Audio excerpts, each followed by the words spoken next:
Officer Daniel Carter had spent years believing he was above the law. His badge gave him power, and power made him untouchable. In his town, the police force wasn't just about enforcing the law, it was about controlling who mattered and who didn't. Carter knew how to make people disappear from cases, how to twist reports in his favor, and how to silence those who dared to challenge him. For years, his colleagues turned a blind eye. He was one of the good old boys, the kind of officer who got results, no matter the cost.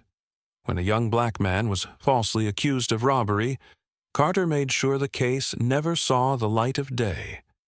When a single mother reported abuse at the hands of a wealthy businessman, he buried the report under a pile of paperwork. And when people questioned him, he laughed in their faces. But everything changed the day he arrested Maya Thompson. Maya wasn't just another name in a file. She wasn't someone who would shrink under pressure or disappear when threatened. She was a defense attorney with a sharp mind, a sharper tongue, and a reputation for taking on cases the system wanted buried. When Carter arrested her for obstruction of justice, a charge he fabricated after she called him out in court, he expected her to break like all the others. Instead, she smiled. "You have no idea what you just did," she whispered as he tightened the cuffs around her wrists. Carter smirked, leading her out of the courtroom in front of a stunned audience. "You think you're special? The law doesn't protect criminals, lady." Maya locked eyes with him. "Then it won't protect you either." Those words sent a chill down his spine, but he shook it off. Women like Maya always thought they were untouchable, just like he did. The difference was he had the power. He had the badge. Or so he thought. Within hours of her arrest, everything began to unravel. Maya didn't waste a second calling in favors, and her allies weren't just lawyers. They were journalists, activists, and even people inside the department who had been waiting for the right moment to take Carter down. By the time Carter finished filling out her paperwork, reporters were already outside the station. Social media exploded with Maya's arrest, and her legal team demanded an immediate hearing. The judge overseeing the case wasn't just any judge.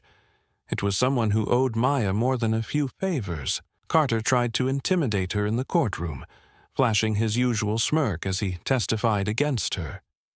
He expected the judge to listen to his version of the story, just like always. But this time, things were different. The evidence didn't support his claims.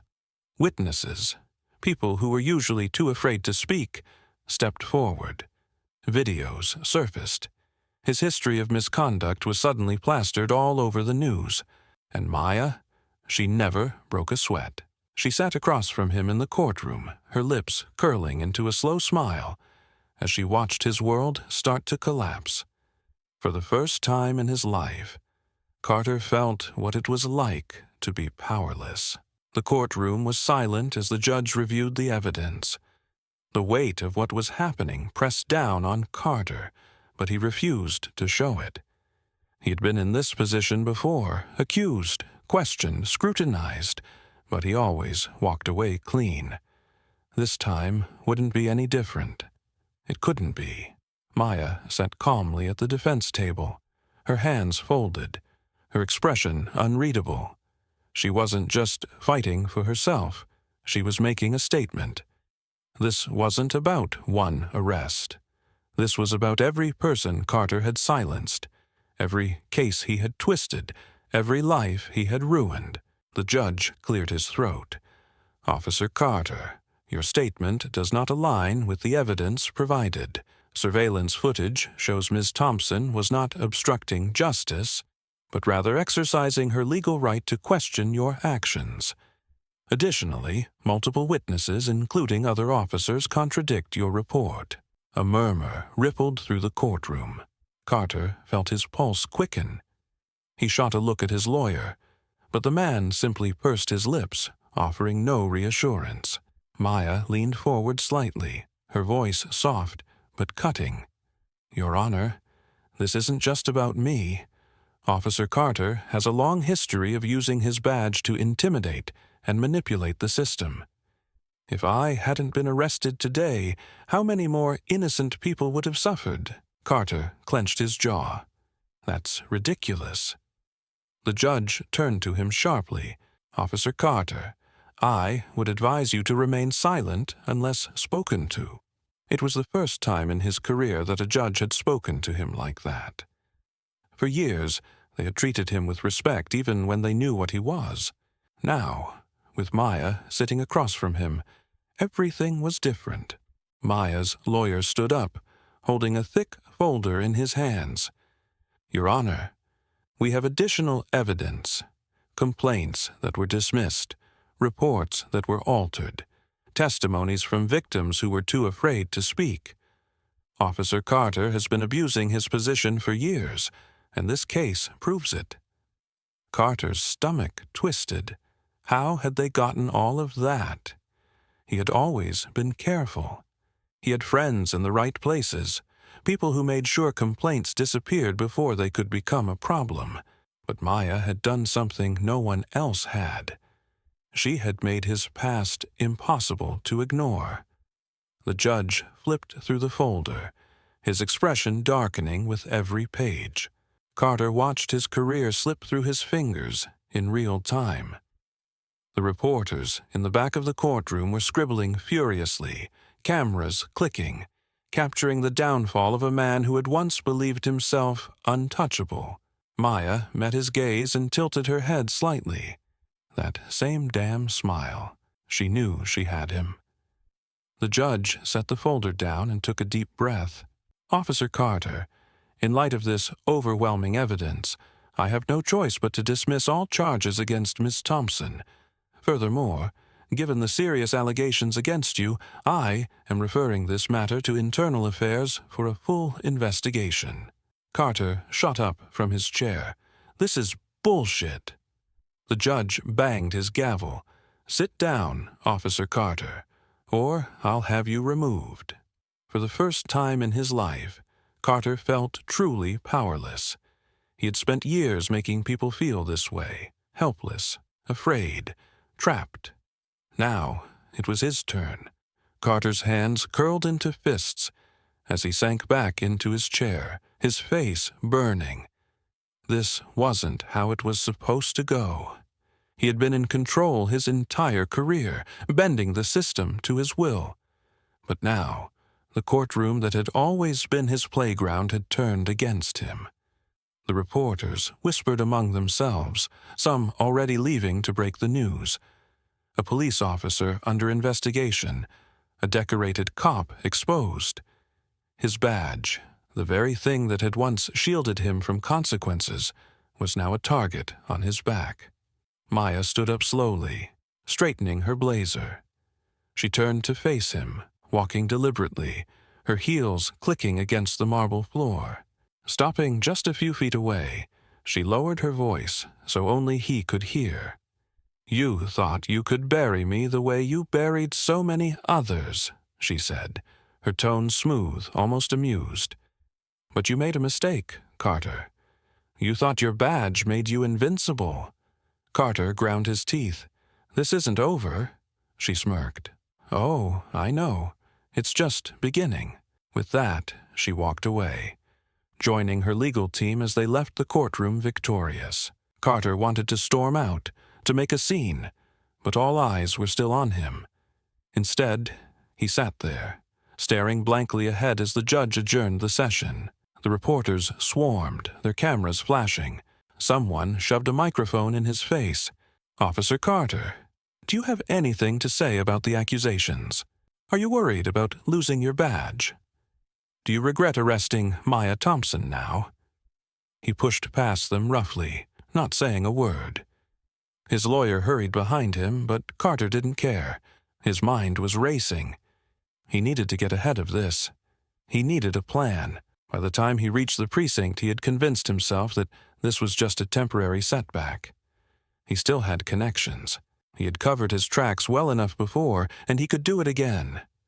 But when he stepped inside, he felt something shift. The usual nods of respect from his fellow officers weren't there. Conversations died as he passed. Some of them even avoided looking at him. He reached his desk, dropping into his chair, but before he could even gather his thoughts, the captain called him in. Captain Reynolds was an old-school cop, the kind who played the game but knew when someone became too much of a liability. Carter had seen him throw other officers under the bus before. Now, for the first time, he realized he might be next. Reynolds didn't even ask him to sit. He just stood behind his desk, arms crossed, his expression unreadable. "Carter, what the hell were you thinking?" Carter scoffed. "You're really buying into this circus. It's all bullshit. You know how this works. She's making a scene, twisting things." Reynolds sighed, rubbing his temples. "You don't get it, do you? This isn't some minor complaint we can sweep under the rug. You went after the wrong person, and now they're coming for you. Internal affairs is already breathing down my neck." Carter leaned forward. "Then tell them to back off." Reynolds laughed, but there was no humor in it. "You really think I can?" "You pissed off the wrong people, Carter. You've got the media, civil rights groups, and half the damn department looking at your file. I can't protect you this time." The words hit harder than Carter expected. His chest tightened. "So what? You're just throwing me to the wolves?" Reynolds exhaled sharply. "You did that to yourself." He pulled a folder from his desk and slid it across. Carter hesitated before opening it. Inside were reports, real reports, ones that should have disappeared. Excessive force complaints, witness tampering allegations, cases that had been quietly closed without investigation. Maya's case had cracked the dam, and now everything was flooding out. Reynolds gave him a long, hard look. "I can't save you, but I can give you a choice." Carter swallowed. "What kind of choice?" "You can resign. Today. No pension, no benefits, but you walk away before this gets worse. Or," Reynolds leaned in slightly, "you stay, and I promise you, this department will hang you out to dry.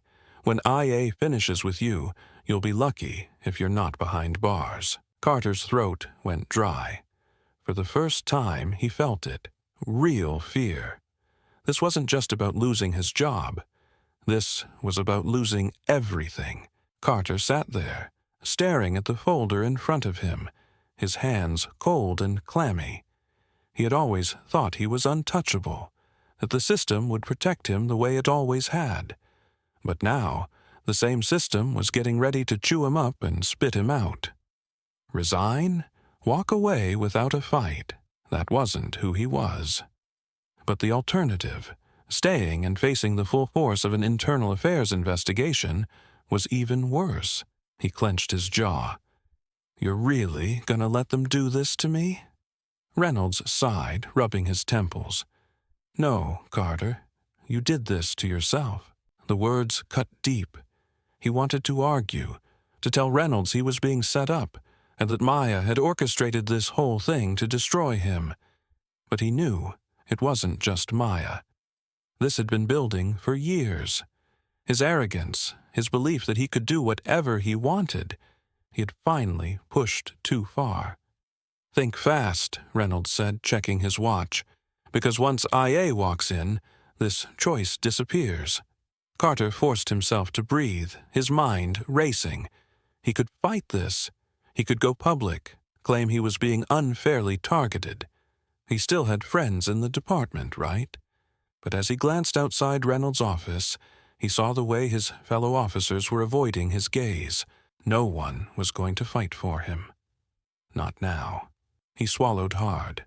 "If I resign, does this all go away?" Reynolds tilted his head. "Depends. IA might still dig. The media's going to have a field day no matter what. But you resign now, and you at least control the story." Carter felt sick. He had spent his whole career controlling people, manipulating them, threatening them, making them afraid. Now, He was the one with no control. He grabbed the resignation papers Reynolds had already placed on the desk. His fingers trembled as he signed his name, every stroke of the pen feeling like a nail in the coffin of his career. When he finished, Reynolds took the paper without a word, sliding it into a folder. Carter felt a strange hollowness settle in his chest. "That's it?" he muttered. Reynolds nodded. "That's it." Carter stood up, his movements stiff. He expected someone to stop him, to call him back, to tell him there was another way. But there wasn't.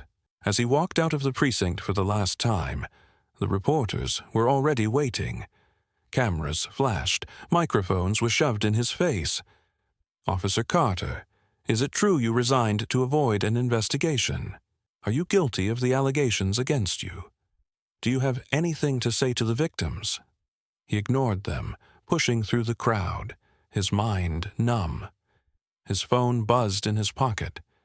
He pulled it out, his stomach tightening when he saw the message. "Maya Thompson, told you this wasn't over." Carter gritted his teeth, shoving the phone back into his pocket. She had won. For the first time in his life, Daniel Carter had to face a truth he had spent years avoiding. His badge hadn't made him invincible. It had only delayed the inevitable. If you're as fired up about justice as Maya was, don't forget to like, comment, and subscribe for more powerful stories like this. Share your thoughts in the comments.